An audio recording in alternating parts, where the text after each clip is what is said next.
Hi friends, ఎలా ఉన్నారు? Welcome to my channel. ఈరోజు అయితే వేడి వేడి పునుగులు ఎలా చేయాలో ఈ వీడియోలో చూపిస్తా. నేనైతే దోసల పిండితో ఈ విధంగా చేసుకున్నానండి. దోసల పిండి తీసుకున్నాను. అందులో కొంచెం మైదా పిండి, కొంచెం పెరుగు, రుచికి సరిపడా సాల్టు, జీలకర్ర, అల్లం అండ్ పచ్చిమిర్చి, కొంచెం పుదీనా,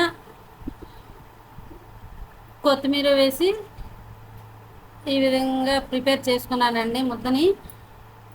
ఆనియన్స్ కావాలంటే వేసుకోవచ్చు. నాకైతే పిల్లలు తినరనేసి ఆనియన్స్ వేయలేదు. ఆనియన్స్తో కూడా బాగుంటుంది. దీన్ని కొబ్బరి చట్నీతో తింటే చాలా బాగుంటుంది. ఈ విధంగా ముద్ద ప్రిపేర్ చేసుకొని డీప్ ఫ్రైకి సరిపడా ఆయిల్ వేసుకొని ఈ విధంగా పునుగులు వేసుకున్నానండి. మీడియం ఫ్లేమ్లో వేపుకుంటే చాలా బాగుంటుంది, క్రిస్పీగా వస్తుందండి. చూడండి చూడడానికి ఎంత కలర్ఫుల్గా ఎంత బాగుందో. ఈ వీడియో కనుక మీకు నచ్చితే షేర్ చేయండి, లైక్ చేయండి, సబ్స్క్రైబ్ చేయండి. Thank you for watching. మీరు కూడా ట్రై చేయండి.